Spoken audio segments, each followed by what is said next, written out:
شروع اللہ کا نام لے کر جو بڑا مہربان نہایت رحم والا ہے۔ لوگو اپنے پروردگار کی عبادت کرو جس نے تم کو اور تم سے پہلے لوگوں کو پیدا کیا تاکہ تم اس کے عذاب سے بچو، جس نے تمہارے لیے زمین کو بچھونا اور آسمان کو چھت بنایا اور آسمان سے مے برسا کر تمہارے کھانے کے لیے انواع و اقسام کے میوے پیدا کیے۔ بس کسی کو اللہ کا ہمسر نہ بناؤ اور تم جانتے تو ہو، اور حق کو باطل کے ساتھ نہ ملاؤ، اور سچی بات کو جان بوجھ کر نہ چھپاؤ، اور نماز پڑھا کرو اور زکات دیا کرو، اور اللہ کے آگے جھکنے والوں کے ساتھ جھکا کرو۔ یہ کیا عقل کی بات ہے کہ تم لوگوں کو نیکی کرنے کو کہتے ہو اور اپنے تئیں فراموش کیے دیتے ہو، حالانکہ تم اللہ کی کتاب بھی پڑھتے ہو؟ کیا تم سمجھتے نہیں؟ اور رنج و تکلیف میں صبر اور نماز سے مدد لیا کرو، اور بے شک نماز گراں ہے مگر ان لوگوں پر گراں نہیں جو عجز کرنے والے ہیں، جو یقین کیے ہوئے ہیں کہ وہ اپنے پروردگار سے ملنے والے ہیں اور اس کی طرف لوٹ کر جانے والے ہیں۔ اور اے پیغمبر، جب تم سے میرے بندے میرے بارے میں دریافت کریں تو انہیں معلوم ہو کہ میں تو تمہارے پاس ہی ہوں۔ جب کوئی پکارنے والا مجھے پکارتا ہے تو میں اس کی دعا قبول کرتا ہوں، تو ان کو چاہیے کہ میرے حکموں کو مانیں اور مجھ پر ایمان رکھیں تاکہ نیک رستہ پائیں۔ لوگو جو چیزیں زمین میں حلال طیب ہیں وہ کھاؤ، اور شیطان کے قدموں پر نہ چلو، وہ تمہارا کھلا دشمن ہے۔ وہ تو تم کو برائی اور بے حیائی ہی کے کام کرنے کو کہتا ہے، اور یہ بھی کہ اللہ کی نسبت ایسی باتیں کہو جن کا تمہیں کچھ بھی علم نہیں۔ اے اہل ایمان، جو پاکیزہ چیزیں ہم نے تم کو عطا فرمائی ہیں ان کو کھاؤ، اور اگر اللہ ہی کے بندے ہو تو اس کی نعمتوں کا شکر بھی ادا کرو۔ اس نے تو تم پر بس مرا ہوا جانور اور لہو اور سور کا گوشت اور جس چیز پر اللہ کے سوا کسی اور کا نام پکارا جائے حرام کر دیا ہے۔ ہاں، جو مجبور ہو جائے بشرطے کہ اللہ کی نافرمانی نہ کرے اور حد ضرورت سے باہر نہ نکل جائے، اس پر کچھ گناہ نہیں۔ بے شک اللہ بخشنے والا ہے، رحم کرنے والا ہے۔ اور آپس میں ایک دوسرے کا مال ناحق نہ کھاؤ، اور نہ اس کو رشوتاً حاکموں کے پاس پہنچاؤ تاکہ لوگوں کے مال کا کچھ حصہ ناجائز طور پر کھا جاؤ، اور اسے تم جانتے بھی ہو۔ اے پیغمبر، لوگ تم سے شراب اور جوئے کا حکم دریافت کرتے ہیں، کہہ دو کہ ان میں گناہ بڑے ہیں اور لوگوں کے لیے کچھ فائدے بھی ہیں، مگر ان کے گناہ فائدوں سے کہیں زیادہ ہیں۔ اور یہ بھی تم سے پوچھتے ہیں کہ اللہ کی راہ میں کون سا مال خرچ کریں، کہہ دو کہ جو ضرورت سے زیادہ ہو۔ اس طرح اللہ تمہارے لیے اپنے احکام کھول کھول کر بیان فرماتا ہے تاکہ تم سوچو، یعنی دنیا اور آخرت کی باتوں میں غور کرو۔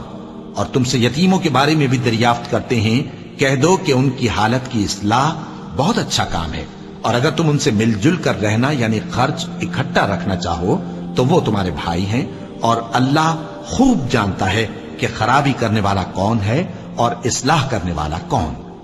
اور اگر اللہ چاہتا تو تم کو تکلیف میں ڈال دیتا، بے شک اللہ غالب ہے، حکمت والا ہے۔ اور مومن اور اسی طرح مشرک مرد جب تک ایمان نہ لائیں مومن عورتوں کو ان کی زوجیت میں نہ دینا، کیونکہ مشرک مرد سے خواہ وہ تم کو کیسا ہی بھلا لگے، مومن غلام بہتر ہے۔ یہ مشرک لوگوں کو دوزخ کی طرف بلاتے ہیں، اور اللہ اپنی مہربانی سے بہشت اور بخشش کی طرف بلاتا ہے، اور اپنے حکم لوگوں سے کھول کھول کر بیان کرتا ہے تاکہ نصیحت حاصل کریں۔ اور اپنے لیے نیک عمل آگے بھیجو، اور اللہ سے ڈرتے رہو، اور جان رکھو کہ ایک دن تمہیں اس کے روبرو حاضر ہونا ہے۔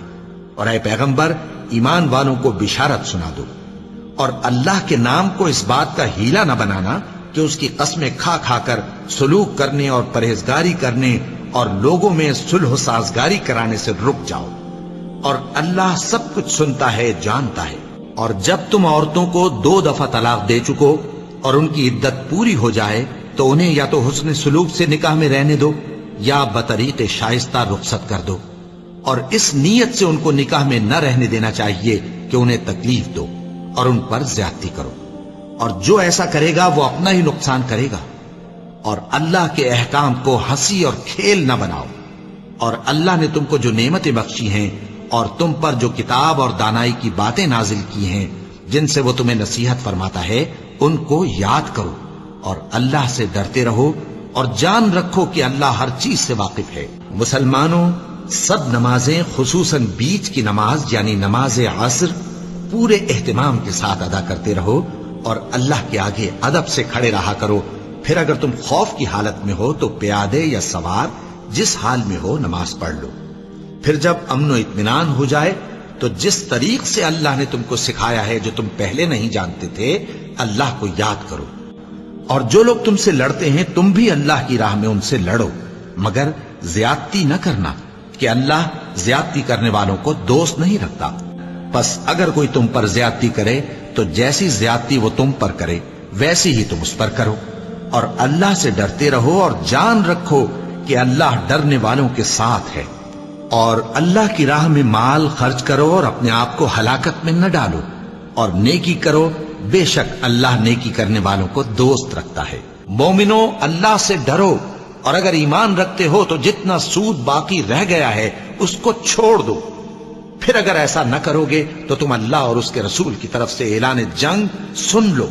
اور اگر توبہ کر لو گے اور سود چھوڑ دو گے تو تم کو اپنی اصل رقم لینے کا حق ہے، جس میں نہ اوروں کا نقصان اور نہ تمہارا نقصان۔ اور اگر قرض لینے والا تنگ دست ہو تو اسے کشائش کے حاصل ہونے تک مہلت دو، اور اگر زر قرض بخش دو تو وہ تمہارے لیے زیادہ اچھا ہے، بشرطے کہ سمجھو۔ اور اس دن سے ڈرو جبکہ تم اللہ کے حضور میں لوٹ کر جاؤ گے، اور ہر شخص اپنے اعمال کا پورا پورا بدلہ پائے گا اور کسی کو کچھ نقصان نہ ہوگا۔ مومنو، جب تم آپس میں کسی میعاد معین کے لیے قرض کا معاملہ کرنے لگو تو اس کو لکھ لیا کرو، اور لکھنے والا تم میں کسی کا نقصان نہ کرے بلکہ انصاف سے لکھے۔ نیز لکھنے والا جیسا اللہ نے اسے سکھایا ہے لکھنے سے انکار بھی نہ کرے اور دستاویز لکھ دے۔ اور جو شخص قرض لے وہی دستاویز کا مضمون بول کر لکھوائے، اور اللہ سے کہ اس کا مالک ہے خوف کرے، اور زر قرض میں سے کچھ کم نہ لکھوائے۔ اور اگر قرض لینے والا کم عقل یا ضعیف ہو یا مضمون لکھوانے کی قابلیت نہ رکھتا ہو تو جو اس کا ولی ہو وہ انصاف کے ساتھ مضمون لکھوائے، اور اپنے میں سے 2 مردوں کو ایسے معاملے کے گواہ کر لیا کرو، اور اگر 2 مرد نہ ہوں تو 1 مرد اور 2 عورتیں جن کو تم گواہ پسند کرو کافی ہیں، کہ اگر ان میں سے ایک بھول جائے گی تو دوسری اسے یاد دلا دے گی۔ اور جب گواہ گواہی کے لیے طلب کیے جائیں تو انکار نہ کریں۔ اور قرض تھوڑا ہو یا بہت اس کی دستاویز کے لکھنے لکھانے میں سستی نہ کرنا، یہ بات اللہ کے نزدیک نہایت قرین انصاف ہے، اور شہادت کے لیے بھی یہ بہت درست طریقہ ہے۔ اس سے تم کو کسی طرح کا شک و شبہ بھی نہیں پڑے گا۔ ہاں، اگر سودا دست بدست ہو جو تم آپس میں لیتے دیتے ہو تو اگر ایسے معاملے کے دستاویز نہ لکھو تو تم پر کچھ گناہ نہیں۔ اور جب خرید و فروخت کیا کرو، مثلا زمین جائیداد کی، تو بھی گواہ کر لیا کرو، اور کاتب دستاویز اور گواہ معاملہ کرنے والوں کا کسی طرح کا نقصان نہ کریں۔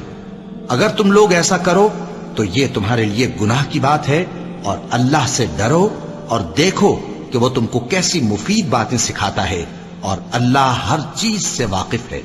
اور اگر تم سفر پر ہو اور دستاویز لکھنے والا نہ مل سکے تو کوئی چیز رہن با قبضہ رکھ کر قرض لے لو، اور اگر تم میں سے کوئی دوسرے کو امین سمجھے یعنی رہن کے بغیر قرض دے دے تو امانت دار کو چاہیے کہ صاحب امانت کی امانت ادا کر دے، اور اللہ سے جو اس کا پروردگار ہے ڈرے، اور دیکھنا شہادت کو مت چھپانا،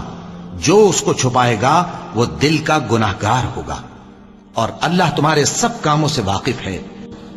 جس طرح من جملہ اور نعمتوں کے ہم نے تم میں تمہیں میں سے ایک رسول بھیجے ہیں جو تم کو ہماری آیتیں پڑھ پڑھ کر سناتے اور تمہیں پاک بناتے، اور کتاب یعنی قرآن اور دانائی سکھاتے ہیں،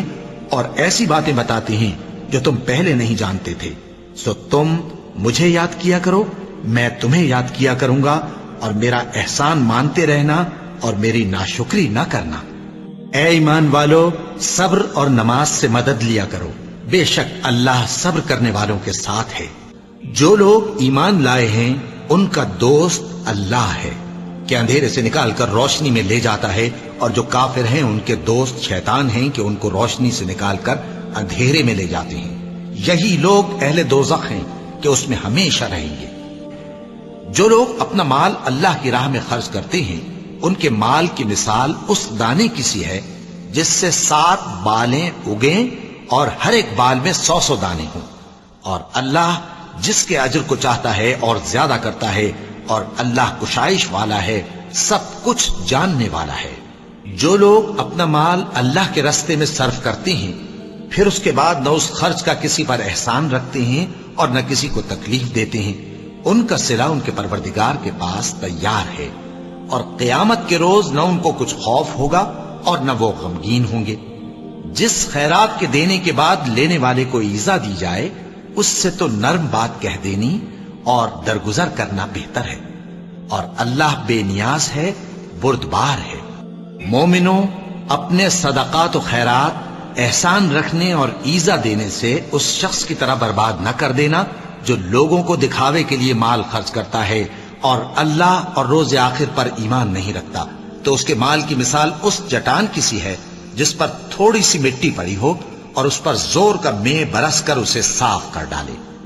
اسی طرح یہ ریاکار لوگ اپنے اعمال کا کچھ بھی صلہ حاصل نہیں کر سکیں گے، اور اللہ ایسے ناشکروں کو ہدایت نہیں دیا کرتا۔ اور جو لوگ اللہ کی خوشنودی حاصل کرنے کے لیے اور خلوص نیت سے اپنا مال خرچ کرتے ہیں، ان کی مثال ایک باغ کی سی ہے جو اونچی جگہ پر واقع ہو، جب اس پر زور کا مے پڑے تو دگنا پھل لائے، پھر اگر مے نہ بھی پڑے تو خیر پھوار ہی صحیح، اور اللہ تمہارے کاموں کو دیکھ رہا ہے۔ مومنوں،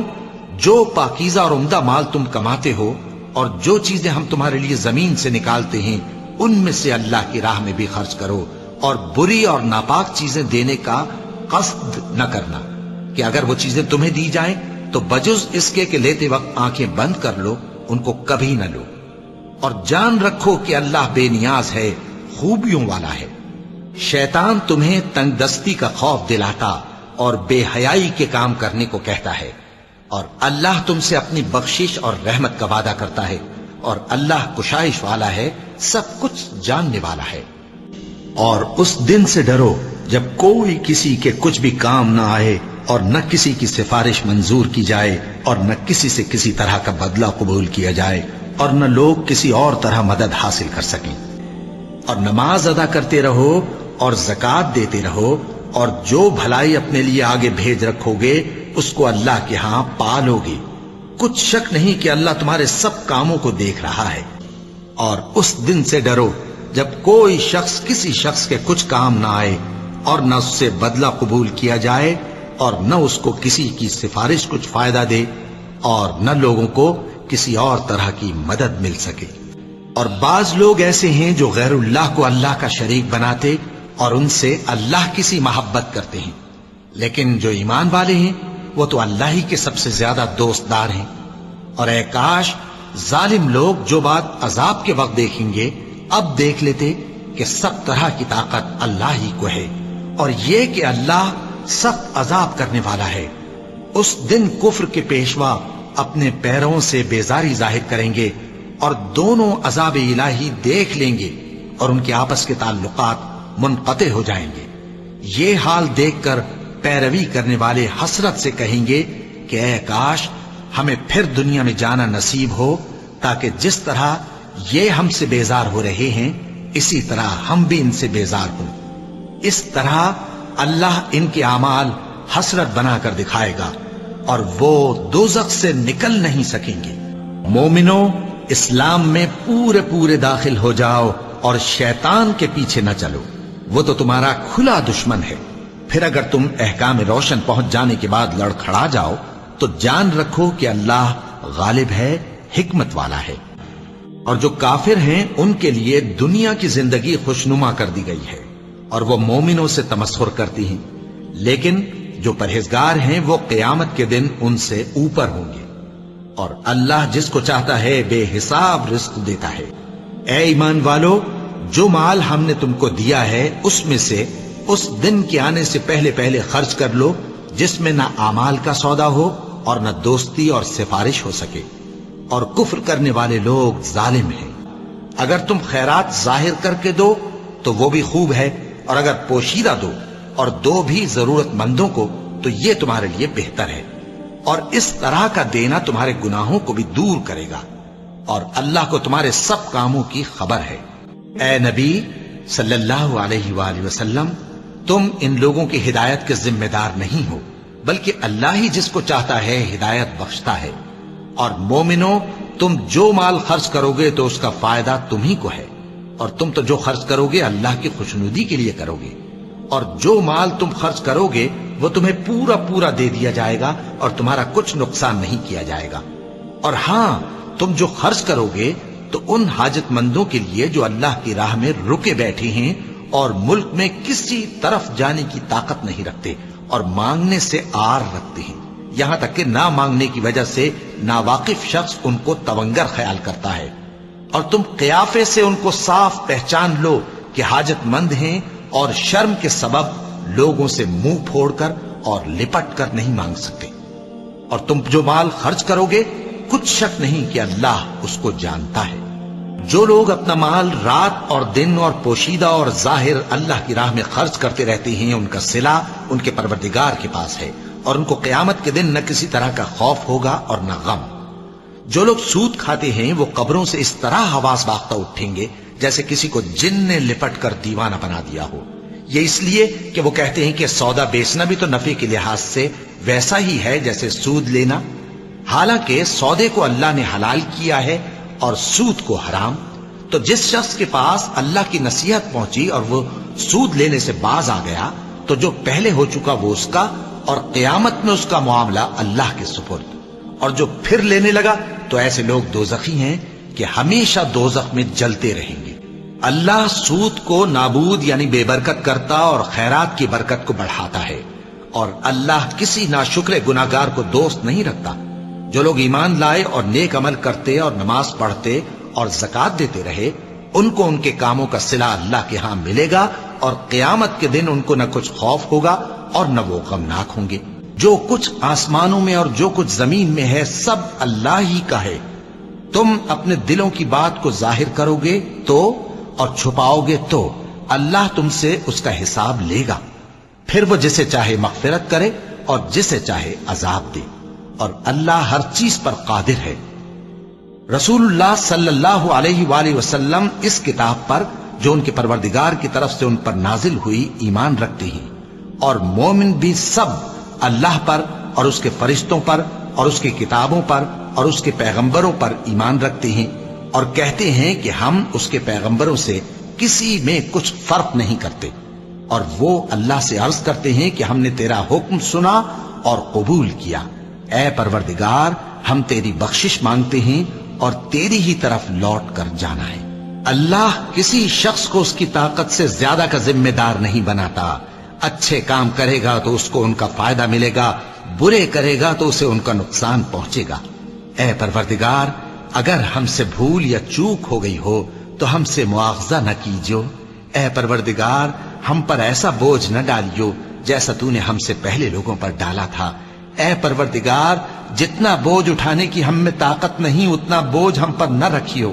اور اے پروردگار، ہمارے گناہوں سے درگزر کر اور ہمیں بخش دے اور ہم پر رحم فرما۔ تو ہی ہمارا مددگار ہے، سو ہم کو کافروں پر غالب کر۔